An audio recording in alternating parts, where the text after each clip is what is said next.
Morning students.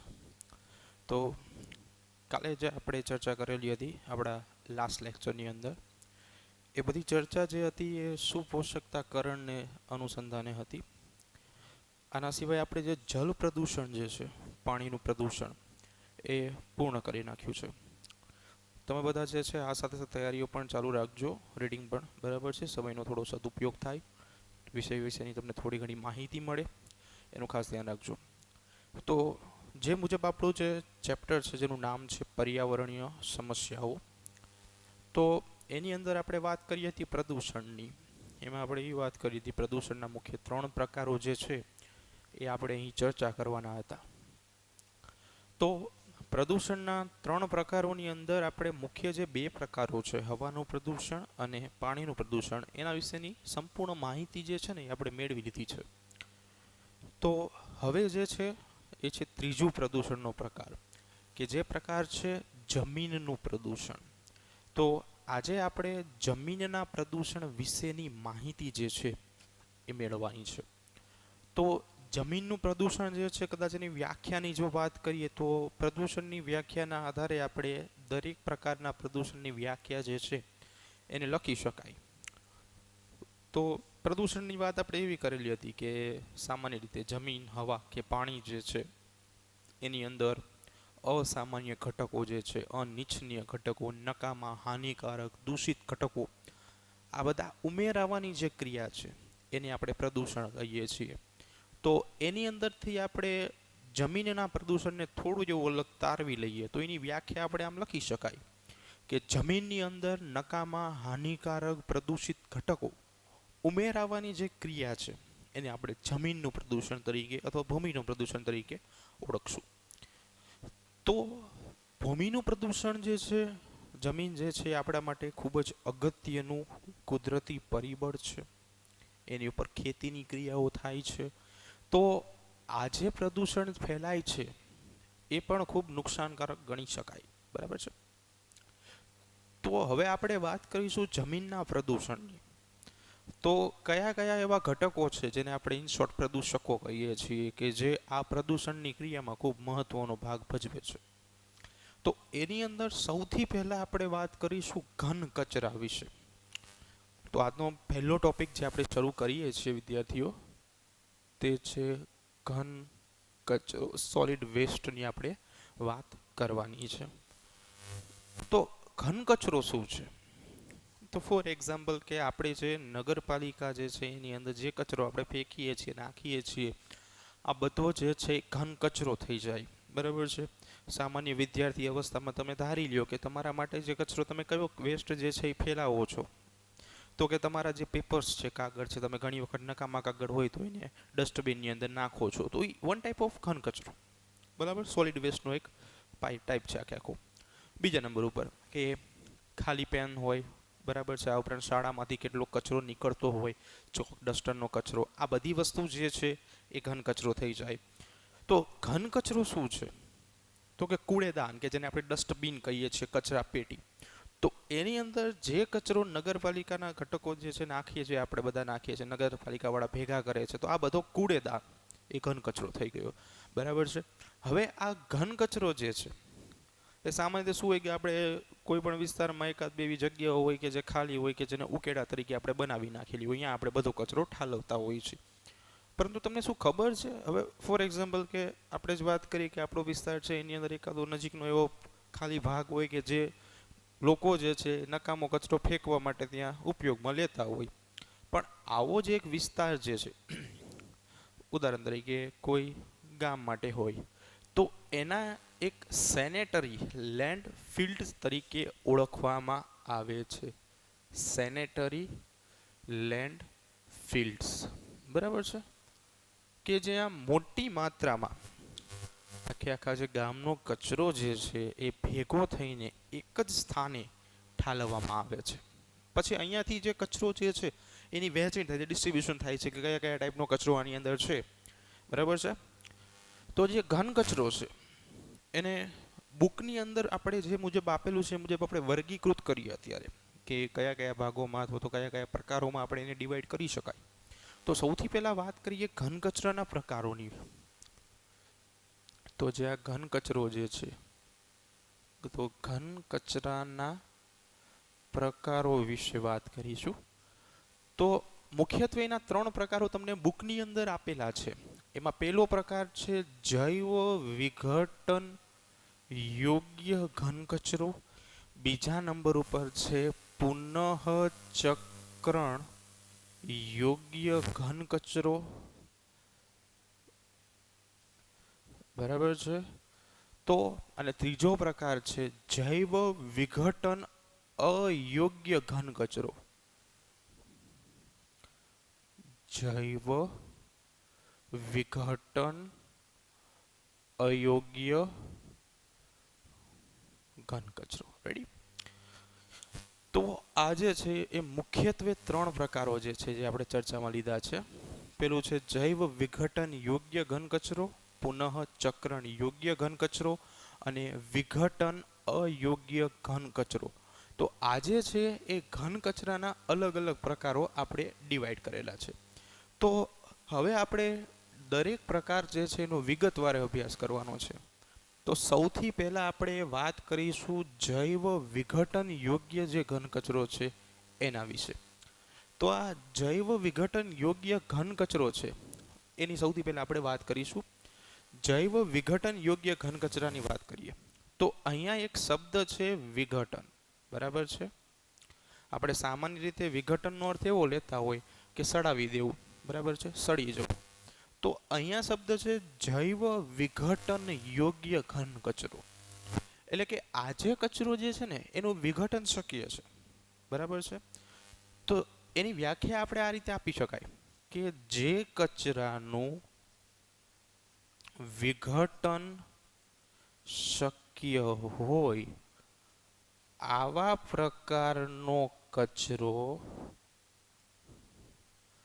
જૈવ વિઘટન યોગ્ય કચરા તરીકે ઓળખાશે. ફરી એકવાર વ્યાખ્યા ઉપર નજર કરીએ આપણે. તો જે કચરો જે છે એનું વિઘટન શક્ય છે એવો કચરો અહીંયા આપણે લેવાનો છે. તો પ્રશ્ન એવો થાય કે એવો કચરો કયો હશે કે જેનું વિઘટન શક્ય છે. બરાબર છે. તો ખાસ કરીને આપણે એના ઉદાહરણની વાત કરીએ તો ઘરગથ્થુ ખોરાકનો કચરો, કેટલોક શાકભાજી યુક્ત કચરો. ઘરગથ્થુ ખોરાકનો કચરો એને આપણે ઇન શોર્ટમાં એઠવાડ તરીકે ઓળખીએ છીએ. બરાબર છે. શાકભાજી યુક્ત કચરો છે. આ ઉપરાંત કૃષિની અંદર ઘણી વખત નકામા એવા પાક હોય. બરાબર છે. આ બધો જે કચરો જે છે એને આપણે વિઘટન યુક્ત કચરા તરીકે ઓળખીએ છીએ. એટલે કે આ જે કચરો છે ને એનું વિઘટન શક્ય છે. લાંબા ગાળે આપણે વધારે ડિટેલમાં ચર્ચા કરીએ તો એવું પણ થઈ શકે કે આ જે કચરો જે છે એનું વિઘટન થઈને યોગ્ય સેન્દ્રિય પદાર્થ બને. સેન્દ્રિય પદાર્થ, ફળદ્રુપ પદાર્થ. અને જો જમીનમાં પથરાય તો એની જે ફળદ્રુપતા જે છે એ વધી શકે છે. બરાબર છે. બીજા નંબર ઉપર વાત કરીએ પુનઃચક્રણ યોગ્ય કચરો. બરાબર છે. પુનઃચક્રણ ફરી વખત આપણે યુઝ કરી શકાય. આના માટે એક બીજો શબ્દ તમે યુઝ કરેલો છે ઇંગ્લિશમાં, રિસાયકલ. એટલે આ કચરો જે છે એને રિસાયકલેબલ વેસ્ટ તરીકે ઓળખવામાં આવે. પુનઃચક્રણ, રિસાયકલ.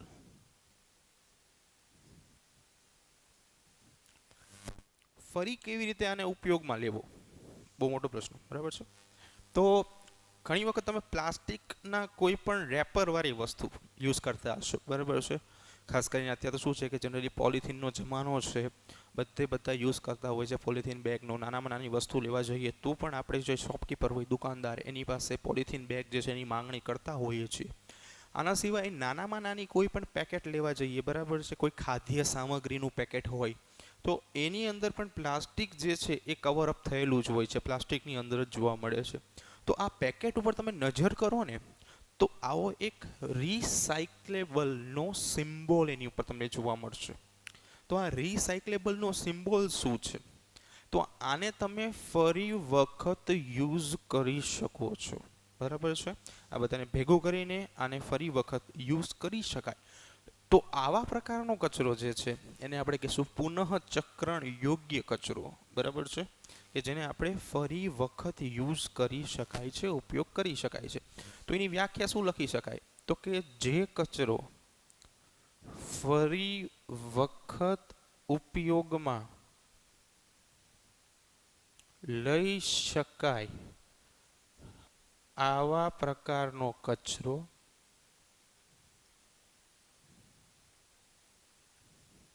જે છે એ પુનઃચક્રણ યોગ્ય કચરા તરીકે ઓળખાય છે. હવે પ્રશ્ન એવો થાય કે સીધે સીધો શું રિસાયકલ આપણે કરી શકાય? ના, તો થોડી ઘણી પ્રોસેસમાંથી અંડરકવર અને પસાર કરવો પડે, બરાબર છે, પછી એનો યુઝ કરી શકાય. આગળ પણ આપણે વાત કરી કે કોઈ પણ પ્લાસ્ટિક જે છે એની અંદર આવેલી સામગ્રી, ઇવન તમે ઠંડા પીણા જે છે કોલ્ડ ડ્રિંક્સની પ્લાસ્ટિક બોટલ્સ પણ જોઈ હશે, એની અંદર તમને બે સિમ્બોલ ખાસ જોવા મળશે. એક તો ક્લીન સિટીનો સિમ્બોલ હશે, બરાબર છે, કે એક ડસ્ટબિન હોય એની બાજુમાં એક છોકરો ઊભેલો હોય અને જે કચરો જે છે વેસ્ટ જે છે એ ડસ્ટબિનની અંદર નાખતો હોય છે. અને એવી જ રીતે બીજો જે તમને આગળ પણ વાત કરી કે રિસાયકલેબલનો એક સિમ્બોલ પણ હોય છે કે આને ફરી વખત આપણે યુઝ કરી શકાય. તો કયા કયા એવા કચરા જે છે કે જેનો આપણે ફરી વખત યુઝ કરી શકાય? તો આપણે વાત કરીએ એના ઉદાહરણોની. તો આમાં મેજોરિટી જે છે એ પ્લાસ્ટિક વેસ્ટ છે. આ ઉપરાંત કાગળ પણ આપણે ફરી ઉપયોગ કરી શકાય છે. બીજા નંબર ઉપર કેટલીક ધાતુઓ જે છે એ પણ આપણે ફરી વખત ઉપયોગ કરી શકાય છે. તો આ બધી વાત કરી આપણે રિસાયકલેબલ વેસ્ટની, એટલે કે પુનઃચક્રણ યોગ્ય કચરાની, બરાબર છે. હવે ત્રીજા નંબર ઉપર વાત કરી કે જૈવ વિઘટન યોગ્ય ઘન કચરો, જૈવ વિઘટન અયોગ્ય ઘન કચરો. આગળ આપણે એક પ્રકાર જોયો, જે પ્રકારની અંદર આપણે એ વાત કરી હતી કે જે જૈવ વિઘટન યોગ્ય છે એની વાત હતી, બરાબર છે, કે જેનું આપણે વિઘટન જે છે એ કરી શકાય છે. પણ આ જે પ્રકાર છે એમાં એક શબ્દ જે છે આખો પ્રકાર બદલી નાખે છે, અયોગ્ય. ઇન શોર્ટમાં જેનું વિઘટન આપણે કરી શકતા નથી, જૈવ વિઘટન, બરાબર છે, કુદરતી વિઘટન પ્રોસેસ જે છે એ થઈ શકતી નથી, તો એને આપણે કહીશું જૈવ વિઘટન અયોગ્ય કચરો, બરાબર છે. તો એવા કચરામાં કોનો સમાવેશ આપણે કરી શકાય એની વાત કરતાં પહેલાં થોડી આપણે એની વ્યાખ્યા જોઈ લઈએ. તો કે જે કચરો જૈવ પદ્ધતિ અથવા તો પ્રક્રિયાથી વિઘટન પામી શકતો નથી, આવા પ્રકારના કચરાને જૈવ અવિઘટનીય અથવા તો જૈવ વિઘટન અયોગ્ય કચરા તરીકે ઓળખી શકાય. ફોર એક્ઝામ્પલ, કાચ, બરાબર છે, તમે ફેંકો છો તો એનું વિઘટન નથી થવાનું. પ્લાસ્ટિક પણ જૈવ અવિઘટનીય કચરામાં લઈ શકાય, બરાબર છે. તો કેટલાક એના ઉદાહરણો જોઈ લઈએ. કાચ જે છે, કાપડ જે છે, બરાબર છે, આ બધા જે છે એ જૈવ વિઘટન અયોગ્ય કચરામાં આવશે. પ્લાસ્ટિક જે છે એ બધી બાજુથી દૂષિત છે. તમે તેને જમીનમાં નાખશો તો તેનું વિઘટન તો શક્ય નથી, બરાબર છે, બહુ જ લાંબો સમય લઈ લે છે. બીજા નંબર ઉપર કે તમે એને સળગાવો છો તો તો એની અંદરથી જે હાઇડ્રોકાર્બનની શૃંખલાને તમે તોડો છો સળગાવીને, તો એ જે છે એ બાષ્પ એટલે વરાળ સ્વરૂપે વાતાવરણમાં ફેલાય છે અને એને પરિણામે પણ નુકસાન ફેલાવે છે. ત્રીજા નંબર ઉપર કે તમે પાણીમાં ફેંકો તો પાણીમાં ફેંકશો તો પણ એનું વિઘટન તો થવાનું જ નથી. સાથે સાથે પાણીમાં ફેંકવાથી શું થાય છે કે જે જળચર સજીવો જે છે એને પણ નુકસાન થાય છે. તો આ જે હતા એ સામાન્ય પ્રકારો હતા, જૈવ વિઘટન યોગ્ય કચરો, પુનઃચક્રણ અને જૈવ વિઘટન અયોગ્ય કચરો. હવે જે આપણે વાત કરીશું એ આના કેટલાક સેકન્ડ ટાઈપ્સની છે, બરાબર છે, આ તો પ્રકાર છે જ તે. હવે બીજા પણ આપણે ઇનશોર્ટ પ્રકાર લઈ લઈએ કે જૈવ વિઘટન યોગ્ય કચરો જે છે એ તો બરાબર છે, પુનઃચક્રણ યોગ્ય કચરો પણ બરાબર છે. તો જે જૈવ વિઘટન અયોગ્ય કચરો છે એને આપણે બે ટાઈપમાં ડિવાઈડ કરી શકાય છે. તો એના બે સબ ટાઈપ્સ કયા છે? તો એના બે પેટા પ્રકારોની વાત કરવાની છે. તો બે પેટા પ્રકાર કયા કયા છે એની વાત કરીએ આપણે. તો એમાં એક જે છે એ નિષ્ક્રિય કચરો છે,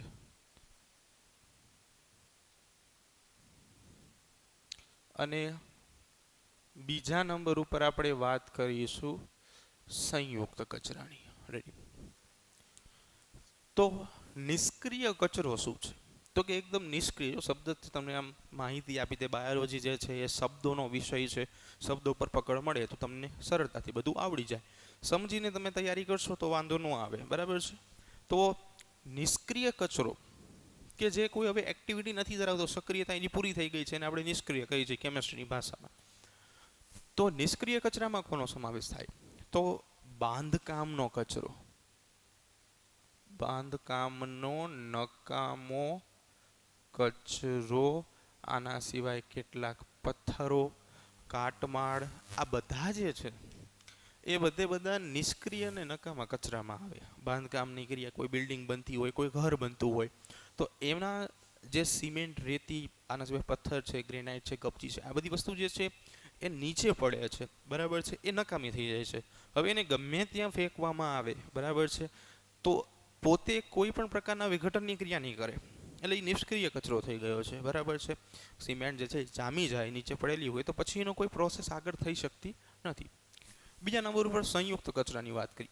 તો એક તો આપણે અહીંયા કાપડ લખી જ નાખેલું છે.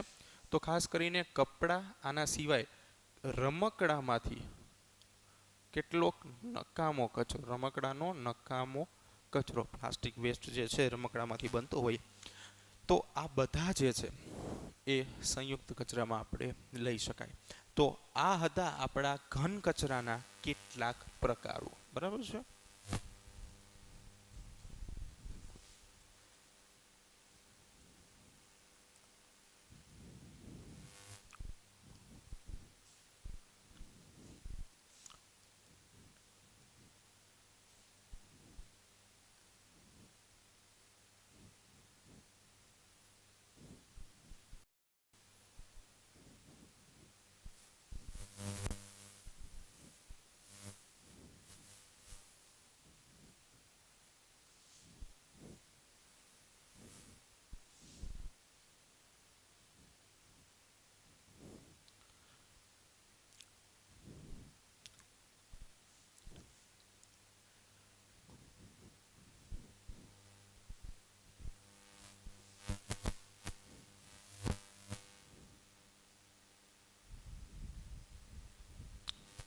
ઓકે સ્ટુડન્ટ્સ, તો જે મુજબ આપણે પ્રકારો જોઈ લીધા છે, બરાબર છે. હવે પ્લાસ્ટિક વિશેનો થોડોક નાનો એવો પેરેગ્રાફ 3-4 લાઈનો તમને આપેલી છે.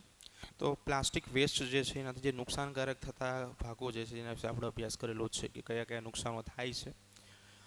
અહીંયાથી કદાચ એવો 2 માર્કનો પ્રશ્ન પૂછી શકાય કે પ્લાસ્ટિકનું જે પ્રદૂષણ છે એને અટકાવવા માટે આપણે કયા કયા ઉપાયો કરી શકાય, બરાબર છે.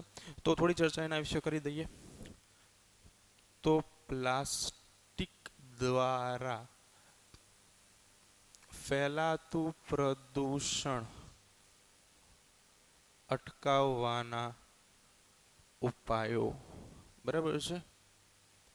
ઓકે, હવે પ્લાસ્ટિકનું પ્રદૂષણ આપણે કેવી રીતે ફેલાવી શકાય છે? તો એમાં પહેલી જ વાત એવી છે કે જનરલી મોસ્ટ ઓફ આપણે યુઝ કરતા હોય એવું પ્લાસ્ટિક છે પોલિથીન, બરાબર છે. ઇન શોર્ટમાં આપણે જબલા યુઝ કરીએ છીએ, બરાબર. કોઈ પણ જગ્યાએ આપણે કોઈ પણ વસ્તુ લેવા જતા હોઈએ તો દુકાનદાર છે, બરાબર છે, એની પાસેથી આપણે પોલિથીન બેગ જે છે એની માંગણી કરીએ જ છીએ. તો આને રોકવા માટે કયા કયા ઉપાયો? તો 4-5 પોઈન્ટ એવા છે કે જેનો આપણે અહીંયા ઉલ્લેખ કરીશું. તેમાં પહેલો પોઈન્ટ આપણે એવું લખી શકાય કે શક્ય હોય ત્યાં પોલિથીન બેગનો ઉપયોગ ટાળવો, શક્ય હોય ત્યાં, બરાબર છે. એટલે એનો કોઈ બીજું જે છે એનો ઓપ્શન વિચારી શકાય. ફોર એક્ઝામ્પલ કપડાની થેલીનો યુઝ કરી શકાય, બરાબર છે. બીજા નંબર ઉપર કે પ્લાસ્ટિક કચરો કોઈ ચોક્કસ સ્થાને જ ફેંકવો, જેથી પ્રદૂષણ ફેલાવવાની સંભાવના ઘટે. બરાબર છે. હવે પ્લાસ્ટિક કચરો જે છે આપણે જ્યાં ત્યાં ફેંકતા હોય ઘણી વખત, તો જે જગ્યાએ ફેંકાશે ત્યાં બધે પ્રદૂષણ ફેલાવાનું જ છે. તો ઇન શોર્ટમાં કોઈ એવી ખાસ જગ્યા કે જ્યાં પ્લાસ્ટિક વેસ્ટ જ ફેંકો, ફોર એક્ઝામ્પલ ડસ્ટબિન જે છે, બરાબર છે, ઘણી વખત નગરપાલિકાવાળા જે છે એ અમુક સ્થાને આવી ડસ્ટબિન જે છે એ રાખતા હોઈએ છે રોડ ઉપર, બરાબર છે, કોઈ દુકાન પાસે, કે જેને પરિણામે આ જે વેસ્ટ છે એ એક જ સ્થાને પડ્યો રહે. બીજો એનો બેનિફિટ શું છે કે આજે વેસ્ટ એક સ્થાને જે પડેલો છે ને એનો યુઝ થઈ શકે બીજી વખત, બરાબર, બોટલ્સ છે, કેન છે પ્લાસ્ટિકના, આ બધાને રીયુઝ આપણે કરી શકાય ઇઝીલી. નંબર 3, કે બને તેટલું પ્લાસ્ટિકનું પુનઃચક્રણ કરી ફરી ઉપયોગ લેવો, ફરી ઉપયોગમાં લેવું, બરાબર છે, રીયુઝ કરી શકાય એના માટે. અને બીજું, પ્લાસ્ટિકની સ્થાને અન્ય ઘટકોના ઉપયોગથી આ પ્રદૂષણથી અટકી શકાય છે, અટકી શકાય છે, અથવા તો પ્રદૂષણ જે છે એ અટકાવી શકાય છે. કોઈ બીજો એવો ઓપ્શનલ ઘટક જે છે જે પ્લાસ્ટિકના સ્થાને યુઝ થતો હોય એનો ઉપયોગ કરી શકાય. હવે બીજું કે આવા જ ઘન કચરાની અંદર કેટલોક દવાખાનાનો કચરો જે છે એ પણ મહત્વની ભૂમિકા ભજવતો હોય છે. એટલે દવાખાનાનો ઘન કચરો એનો આપણે થોડો અભ્યાસ કરી લઈએ. તો હોસ્પિટલની મુલાકાતે તમે બધા ગયેલા જશો, તો હોસ્પિટલની અંદરથી ઘન કચરો, પ્લાસ્ટિક વેસ્ટ કે બીજું બધું શું નીકળે એની વાત કરીએ તો હોસ્પિટલના કચરામાંથી ખાસ કરીને કેટલીક દવાઓ જે છે એના ખાલી ખોખા, આના સિવાય કેટલાક એના રેપર્સ, કાગળ જે છે એ નીકળતા હોય છે, કેટલીક સિરિંજો, ઇન્જેક્શનની સોય જેને આપણે કહીએ છીએ, ખાલી ઇન્જેક્શન્સ, ખાલી એન્ટીબાયોટિક્સ જે છે, આ ઉપરાંત કેટલાક કેમિકલ્સની બોટલ્સ, આ બધું જે છે એ દવાખાનાના વેસ્ટમાંથી બહાર આવે, એટલે કે કચરો કહી શકાય.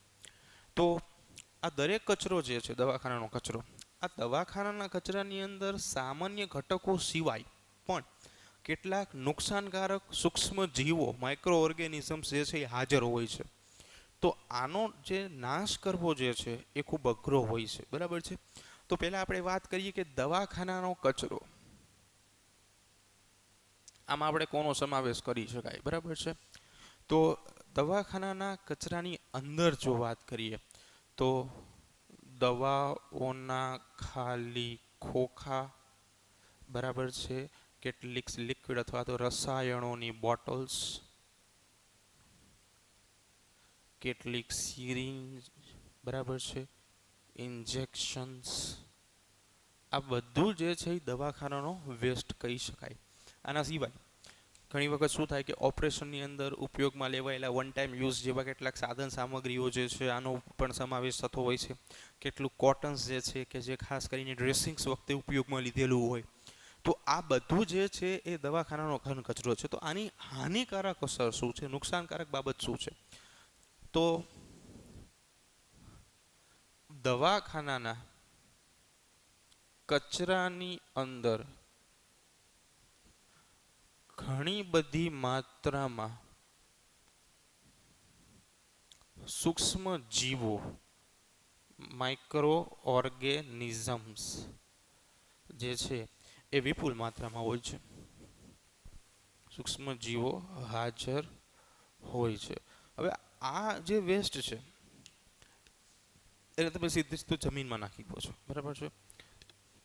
તો જમીનમાં નાખવાથી શું થાય કે આની જે નુકસાનકારક અવસ્થાઓ જે છે, સૂક્ષ્મજીવો જમીનમાં જાય, બરાબર છે, પ્રદૂષણ ફેલાવે, આ જે છે એ પાણીમાં કદાચ ભળી જાય વેસ્ટ, તો પાણીમાં આવા ઘટકો જે પાણીમાં ભળે છે એ બધા જે છે પાણીમાં જે ભળીને છે એની બધી અલગ અલગ અવસ્થાઓ જે છે એ રૂપાંતરિત કરે છે. અને આવું દૂષિત પાણી જો આપણા દ્વારા પીવામાં આવે અથવા તો આવા પાણીમાંથી બનાવેલો ખોરાક જે છે આપણા દ્વારા ખાવામાં આવે તો એને પરિણામે રોગો થવાની સંભાવના વધી જાય છે.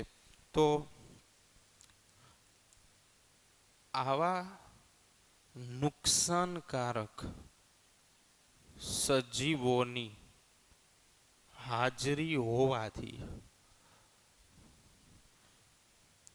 માનવ માટે કેટલાક રોગો થવાની સંભાવના ધરાવે છે. એટલે શક્ય એટલું આનો ખૂબ જ બરાબર છે કાળજીપૂર્વક જે છે એ કોઈ જગ્યાએ બરાબર છે એનું નુકસાનકારક જે ઘટકો હોય એ બધાને કોઈ એક ખાસ જગ્યાએ દૂર કરવા જોઈએ તો તેમનો ત્યાગ કરવો જોઈએ. બરાબર છે.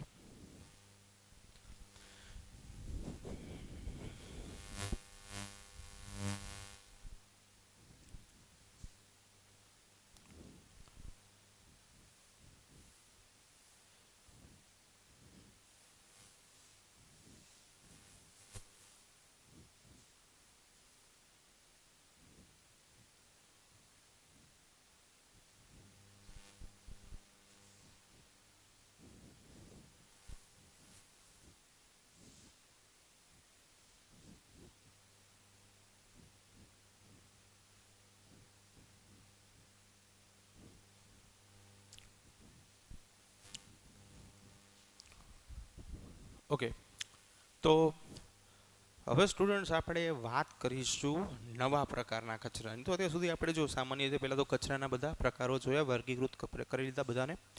ઘન કચરાના અલગ અલગ પ્રકારો જોઈ લીધા. ત્યારબાદ દવાખાનાનો વેસ્ટ જોયો, પ્લાસ્ટિકની કેટલીક નુકસાનકારક બાબતો જોઈ. તો હવે આપણે ચર્ચા કરીશું આપણો આગળનો ટોપિક જે છે ઈ કચરો અથવા તો ઇલેક્ટ્રોનિક કચરો.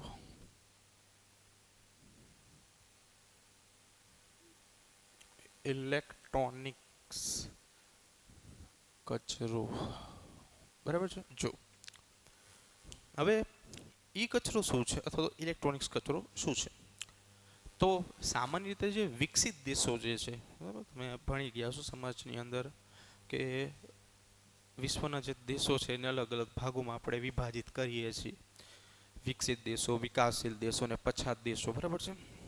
તો એની અંદર જે વિકસિત દેશો છે કે જ્યાં ટેકનોલોજી જે છે એ ખૂબ જ વિકાસ પામી ગઈ છે, તો આવા જે વિકસિત દેશો છે એ વિકસિત દેશો પોતાની જૂની ટેકનોલોજીના સાધનો, ખાસ યાદ રાખજો, જૂની ટેકનોલોજીના સાધનો જે છે એ વિકાસશીલ દેશોની અંદર મોકલે છે.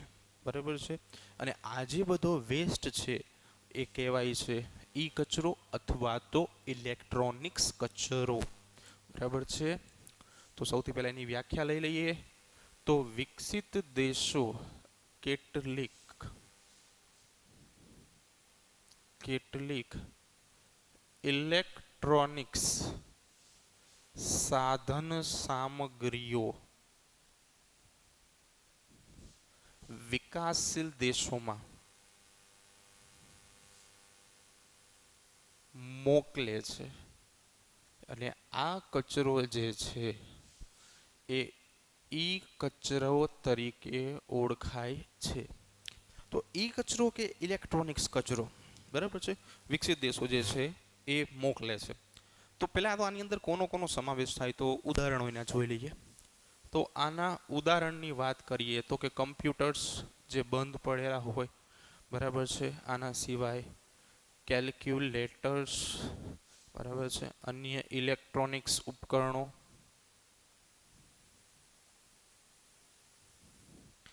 આ જે છે એ કેટલાક એના ઉદાહરણો છે. બરાબર છે. કેલ્ક્યુલેટર્સ, ઇલેક્ટ્રોનિક્સ, કમ્પ્યુટર્સ, આ બધા જે છે અથવા ટેકનોલોજીમાં બીજા જે ઉપયોગમાં આવતા ઘટકો જે છે એ બધા ઇલેક્ટ્રોનિક્સ કચરાના ઉદાહરણો છે. પ્રશ્ન એવો થાય કે વિકસિત દેશો જે છે વહેંચે છે સાધન સામગ્રીઓ જે જૂની બધી હોય છે, બરાબર છે, તો વિકાસશીલ દેશો શા માટે એને ખરીદે છે? પેલો પ્રશ્ન તો એવો થાય. બરાબર છે. વિકસિત દેશો વહેંચે છે વિકાસશીલ દેશોને, તો પ્રશ્ન એવો થાય કે આ વિકાસશીલ દેશો શા માટે ખરીદે છે? બરાબર છે. તો એનું કારણ એવું છે કે જે આ બધી સામગ્રીઓ છે, સાધન સામગ્રીઓ, ઇલેક્ટ્રોનિક્સ, એની અંદર કેટલાક એવા ખાસ કરીને ધાત્વિય ઘટકો આવેલા હોય છે. સેમિકન્ડક્ટર્સ, બરાબર છે, ફિઝિક્સની અંદર તમારે ભણવામાં આવશે, ટોપિક છે સરસ મજાનો, એમાં તમે આનો અભ્યાસ કરીશો કે આ બધી જે ધાતુ અંદર આવેલા હોય છે, મેટલ્સ, એ બધી ખાસ કરીને કિંમતી ધાતુઓની અંદર સમાવેશ થાય છે. બરાબર છે. કેટલાક અર્ધ ધાતુઓ આવેલા હોય છે, સિલિકોન જેવા, કે જે ખાસ કરીને આ બધી ઇલેક્ટ્રોનિક્સ આઇટમોની અંદર હાજર હોય છે અને એને બનાવવા માટે વિપુલ માત્રામાં એનો ઉપયોગ કરતા હોય છે. તો એ જે બધી સાધન સામગ્રીઓ જે છે, ધાતુઓ છે, એને મેળવવા માટે વિકાસશીલ દેશો જે છે એ વિકસિત દેશો પાસેથી આ બધી સાધન સામગ્રીઓ જે છે એને ખરીદે છે. રેડી? ઓકે. તો પ્રશ્ન એવો થાય કે કઈ કઈ એવી સાધન સામગ્રીઓ છે કે જેનો ઉપયોગ આ બધા કરે છે? તો ફેરસ, નિકલ, સિલિકોન, બરાબર છે, આવી બધી સાધન સામગ્રીઓ જે છે એમાંથી આ ધાતુઓ જે છે એ આવેલા હોય છે. આ ઉપરાંત ઘણી વખત આમાંથી, બરાબર છે, સિલ્વર જેવી ધાતુઓ, કોપર, આ બધું પણ મળી આવતું હોય છે. તો આવા કેટલાક ધાતુઓ જે છે એ આવી ઇલેક્ટ્રોનિક સાધન સામગ્રીની અંદર હાજર હોય છે. તો આ ધાતુઓ મેળવવા માટે વિકાસશીલ દેશો જે છે વિકસિત દેશો પાસેથી આવી બધી સાધન સામગ્રીઓ ખરીદે છે. હવે પ્રશ્ન એવો થાય કે આ સાધન સામગ્રીઓ તો ખરીદે છે, એમાંથી ધાતુઓ પણ મળે છે, તો આ તો ફાયદો થયો વિકાસશીલ દેશોને, બરાબર છે, ખરીદે છે, એની સાપેક્ષે આ બધા ઘટકો તો મળે જ છે, તો આ પ્રોફિટનો એક બિઝનેસ થયો. તો પ્રશ્ન એવો આવે કે આને આપણે ઈ કચરો કેમ કહીએ છીએ? બરાબર છે.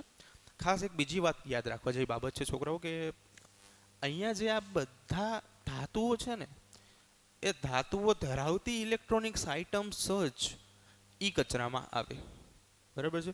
તો તમે એવું પણ કહી શકો કે ઇલેક્ટ્રોનિક્સથી ચાલતા જે છે, ખાસ કરીને ટ્યુબલાઇટ્સ છે, બલ્બ છે, તો એને પણ ઈ કચરો ન કહી શકાય. ના, એની અંદરથી આવી ધાતુઓ જે છે એ વધુ માત્રામાં મેળવી શકાતી નથી, તો એ જે છે એ કચરો નથી. બરાબર છે. વિકલ્પોમાં આવા પ્રશ્નો હોય છે. તો હવે આપણે મેઇન પોઈન્ટ ઉપર આવીએ.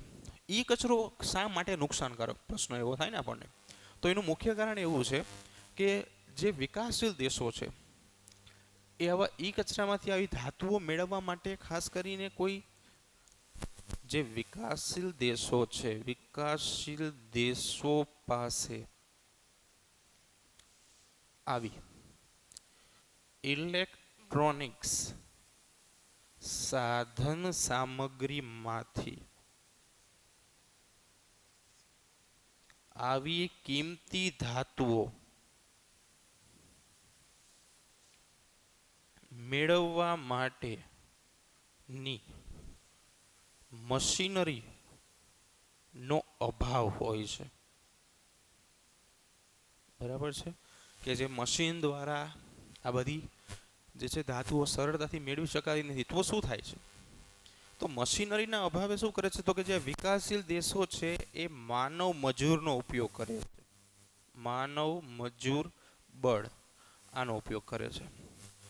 હવે માનવ મજૂર બળ સતત આ બધા ઇલેક્ટ્રોનિક્સના સંપર્કમાં રહે છે, તો ઇલેક્ટ્રોનિક્સમાં મેટલ્સ તો છે જ તે, આના સિવાય કેટલાક એવા ઝેરી વાયુઓ પણ હાજર હોય છે, જેને પરિણામે શું થાય છે? તો કે આમનું જે છે એ સ્વાસ્થ્યનું જોખમ જે છે એ વધી જાય છે. તો આ પહેલો નુકસાનકારક પોઈન્ટ છે. બીજા નંબર ઉપર, ધાતુઓ મળી ગયા બાદ આ બધું જે છે પ્લાસ્ટિક મેટલ્સથી શરૂ કરીને નકામી કેટલીક ધાતુઓ હોય, આ બધા જે છે એ વેસ્ટ બને છે, કચરો બને છે, નકામા ઘટકો બને છે. તો એને આપણે કહેશું ઈ કચરો. તો આવી રીતે ઈ કચરો જે છે, ઇલેક્ટ્રોનિક કચરો જે છે એ નુકસાનકારક ભૂમિકા જે છે એ ભજવે છે. રેડી?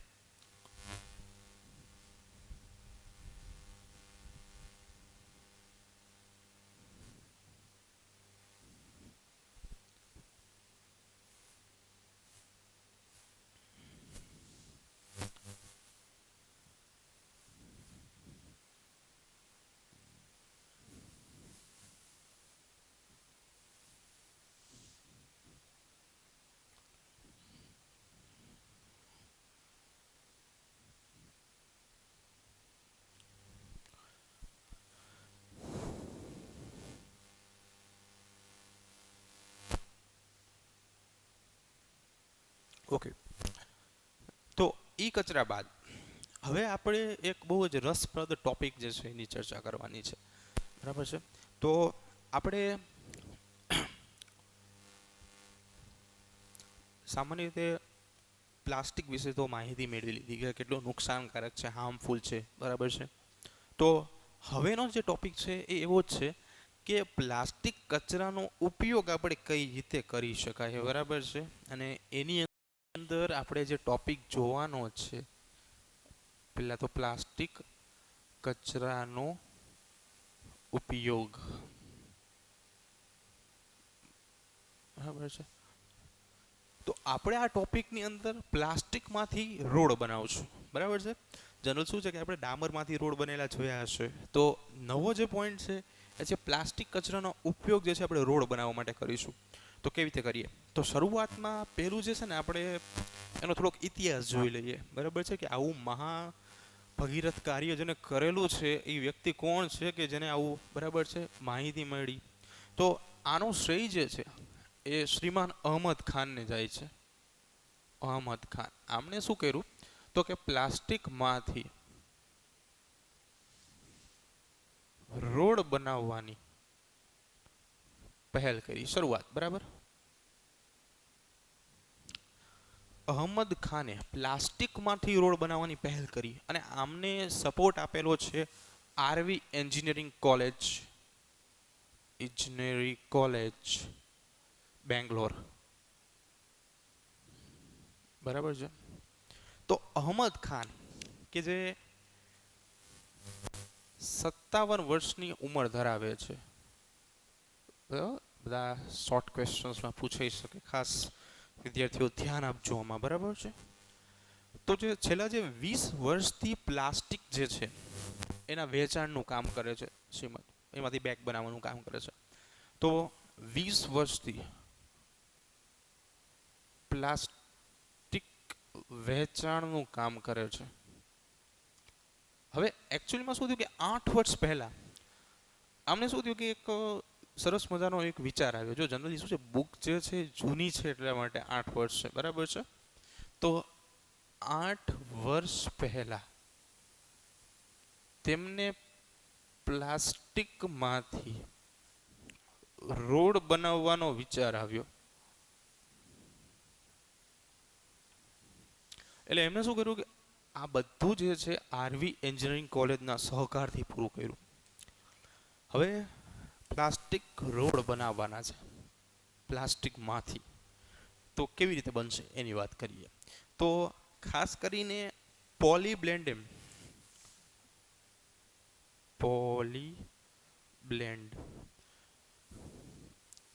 આ ઘટકમાંથી આપણે પ્લાસ્ટિક રોડ બનાવીશું. જો તો કેવી રીતે બનાવવાનું? તો સૌથી પહેલાં પ્લાસ્ટિકનો જે કચરો છે એ બધા કચરાને આપણે એકત્ર કરીશું, બરાબર છે. પોલિથીનની બેગ હોય, પ્લાસ્ટિકની બોટલ્સ હોય, પ્લાસ્ટિક્સના કેન હોય, આ બધાને એક ચોક્કસ કદમાં આપણે કાપણી કરીશું ને એના માટે આપણે 4.35 mmની ચાળણીમાંથી પસાર કરીશું.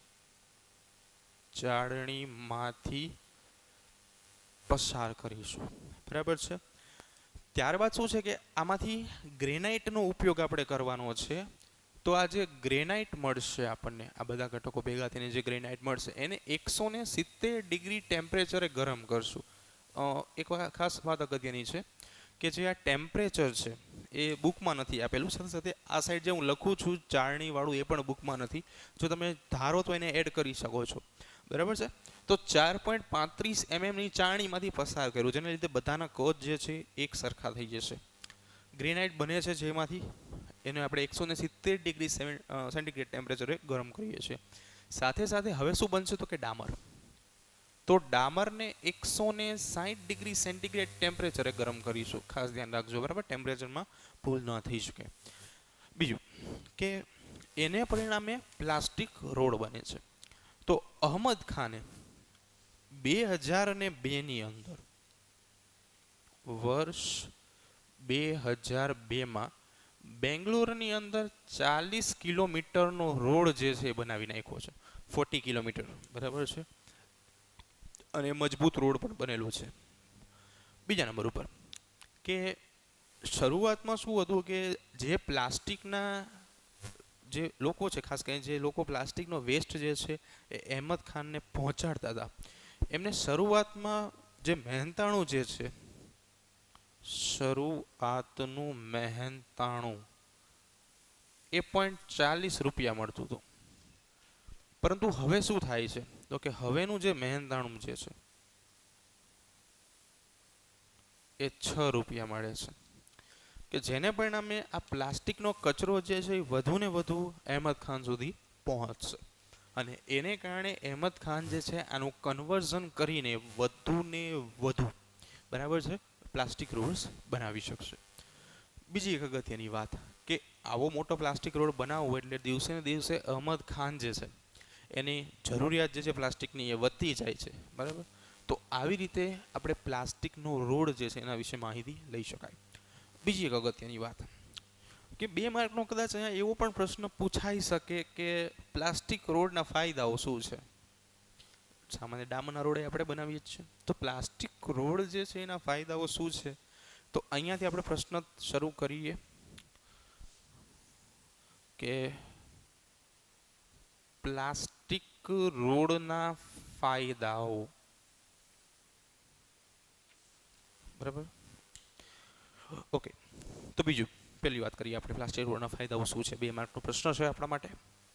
તો પહેલો ફાયદો એવો થાય કે પ્લાસ્ટિક કચરામાંથી બનતો હોવાથી આ રોડ સસ્તા બને છે. વેસ્ટમાંથી જ બનાવવાનું છે આપણે બરાબર છે. નંબર 2 કે આ રોડ જે સસ્તા બને છે આની સાથે બીજી એક વાત એવી છે કે રોડ મજબૂત બને છે અને જેમાં વરસાદી ખાડા પડતા નથી. વરસાદી ખાડા પડતા નથી. સામાન્ય શું હોય કે વરસાદ આવતો હોય તો ઘણી વખત ખાડાઓ જે રોડ ઉપર તમને જોવા મળતા જ હોય છે બરાબર છે. એટલા માટે આ રોડ જે છે એ મજબૂત એટલો છે કે વરસાદી ખાડા પડતા નથી. રોડ સસ્તો બને છે આ પણ એક વાત છે. બીજું કે ઉનાળા દરમિયાન રોડનું પિગલન ઓછું થાય છે. પિગલન ઓછું થાય છે બરાબર છે. નંબર 4 પ્લાસ્ટિકનો ઉપયોગ કરતા હોવાથી બાકીની સાધન સામગ્રીઓ નો ઉપયોગ ઘટે છે બરાબર છે. તો આ હતા પ્લાસ્ટિક રોડના ફાયદાઓ બરાબર છે. હજી પણ તમે એક ફાયદો એવો પોઈન્ટ 5મો લખી શકો કે પ્લાસ્ટિકનું પ્રદૂષણ જે છે એ અટકે છે. પ્લાસ્ટિકનું પ્રદૂષણ અટકે છે. રેડી? ઓકે, તો આ વાત હતી પ્લાસ્ટિક કચરાનો ઉપયોગ.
ઓકે, તો સ્ટુડન્ટ્સ હવે આપણે નવા ટોપિક તરફ જઈએ.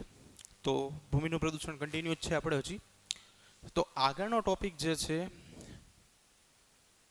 એ છે કૃષિ રસાયણોની હાનિકારક અસર.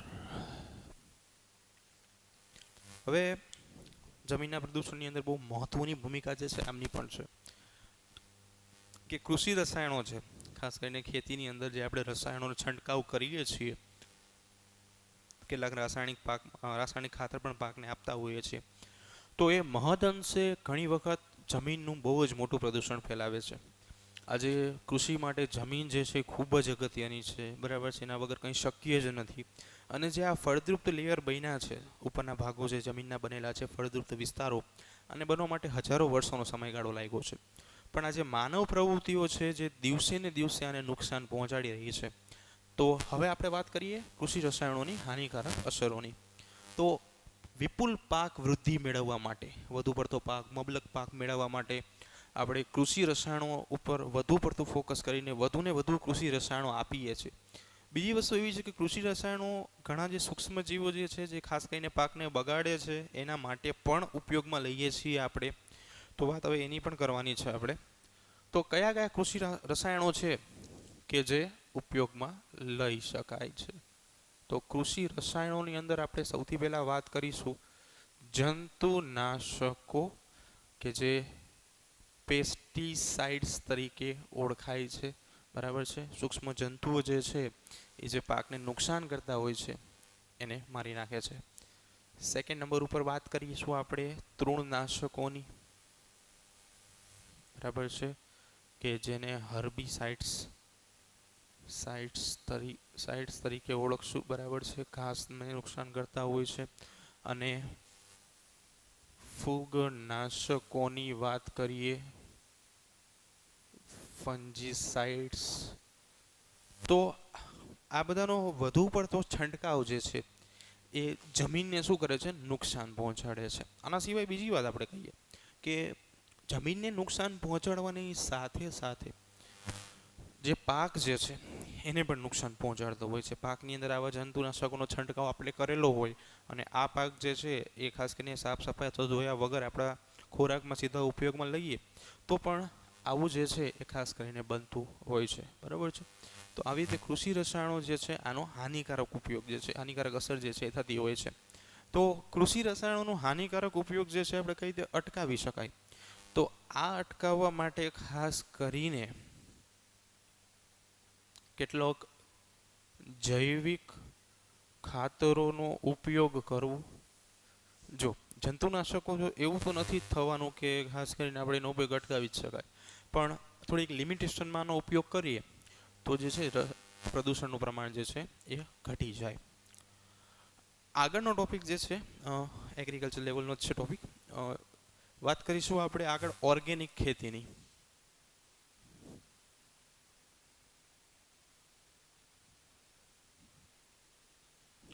તો ઓર્ગેનિક ખેતી શું છે? તો કેમિસ્ટ્રીની અંદર તમે શબ્દ ભણતા હશો, ઓર્ગેનિક એટલે કે કાર્બનિક, બરાબર છે. ના, એવું નથી, થોડું ઘણું ડિફરન્સ છે અહીંયા. કે ઓર્ગેનિક ખેતી જે છે એની અંદર એવું કરવામાં આવે છે કે જનરલી શું હોય કે ખેતીની અંદર આપણે એવું તે શબ્દ સમજીએ છીએ કે ખેતી એટલે કે ખેતર હોય, ખેડૂત હોય અને બસ એમાં પાક ઉગાડવાનો, ધેટ્સ ઓલ. ના, તો અહીંયા આપણે ઓર્ગેનિક ખેતી જે છે એમાં થોડું એવું ટ્વિસ્ટ છે. તો ઓર્ગેનિક ખેતીની વ્યાખ્યા એવી થશે કે ખેતી સાથે ખેતીને સંલગ્ન કેટલીક ક્રિયાઓ કરવી. જો શબ્દ સમજીએ, ખેતીની સાથે ખેતીને કેટલીક સંલગ્ન ક્રિયાઓ કરવાની છે આમાં, બરાબર છે. તો ખેતીને સંલગ્ન ક્રિયાઓ કઈ કઈ છે એની વાત કરીએ.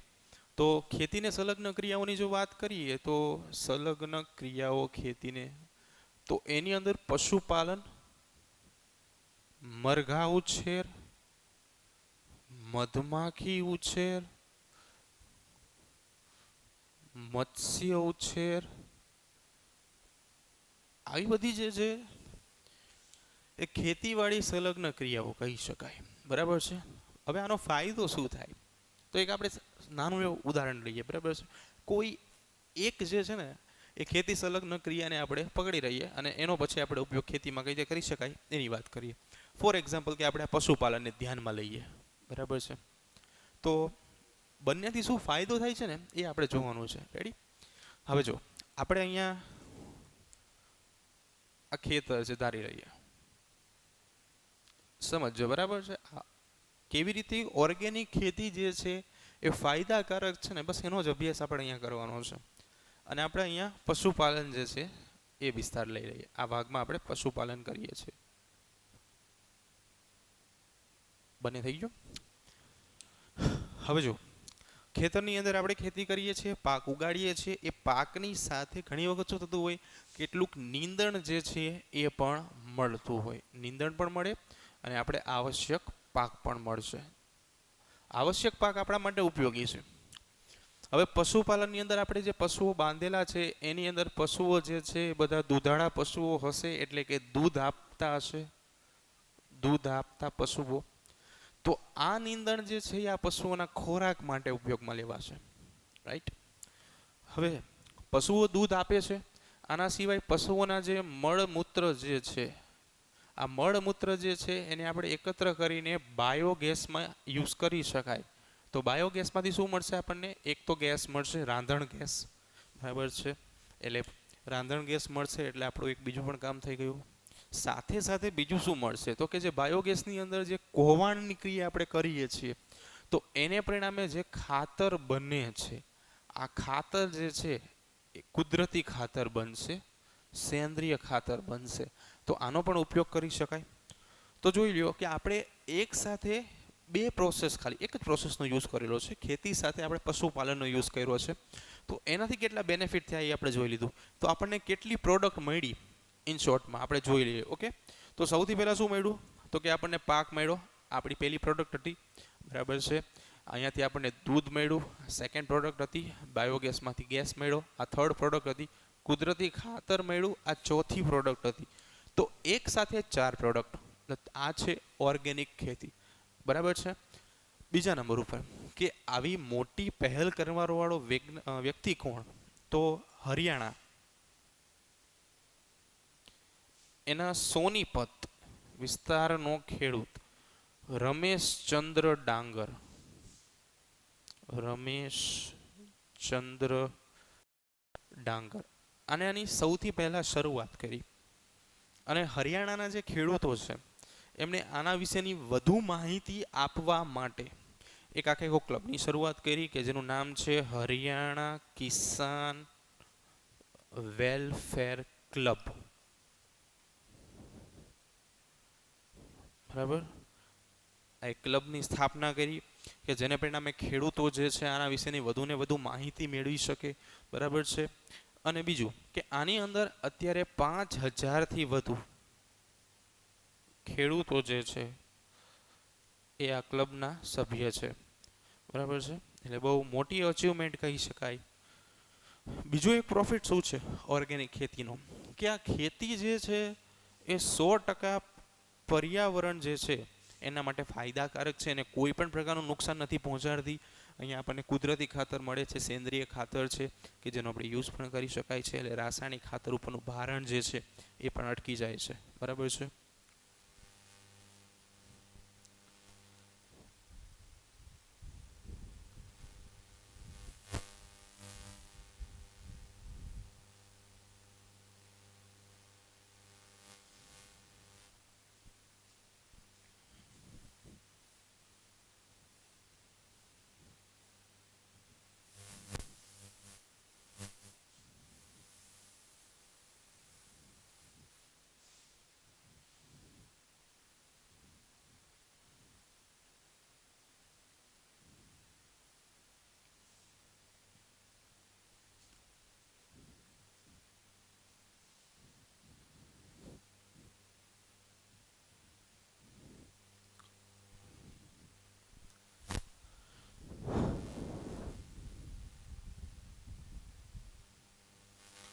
ઓકે, તો નેક્સ્ટ ટોપિક કેન્દ્રીય ઉર્જા, બરાબર છે. એનો ઉપયોગ કરીને આપણે કિરણોત્સર્ગી કચરા વિશે અભ્યાસ કરવાનો છે.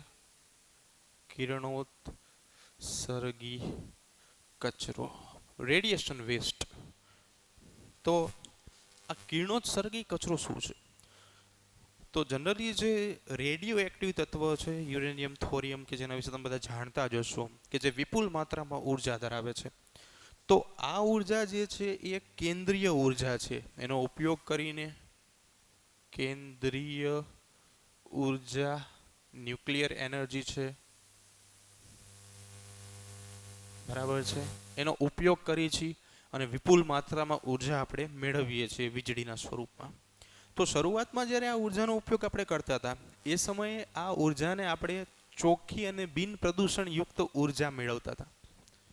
ચોખ્ખી અને બિન પ્રદૂષિત ઉર્જા તરીકે ઓળખવામાં આવતી હતી, બરાબર છે, કેન્દ્રીય ઉર્જાને. પણ ધીમે ધીમે શું થયું કે આની જે નુકસાનકારક પાસાઓ જે છે, નકારાત્મક નેગેટિવ પાસાઓ જે છે એ બહાર આવતા ગયા. તો નુકસાનકારક પાસાઓ કયા કયા છે એની વાત કરીએ તો સૌથી પહેલાં નુકસાનકારક પાસાઓ જે છે એ 3 માઇલ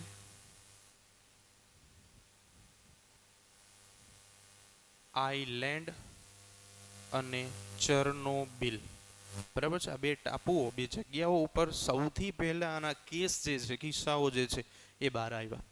તો આ બે ઉપર શું થયું હતું તો કે આકસ્મિક ઝરણ, આકસ્મિક ઝરણ, બરાબર છે. લીકેજ, આ શબ્દ તમને વધારે ખબર પડશે આના કરતાં, બરાબર છે. તો લીકેજની પ્રોસેસ કે જે આ કિરણોત્સર્ગી કચરો જે છે આપણે, બરાબર છે, એને આપણે રેડિયેશન ફેલાવે છે, આ રેડિયેશન. તો આ રેડિયેશનથી શું થાય છે તો કે ખાસ કરીને વિકૃતિ સર્જાય છે.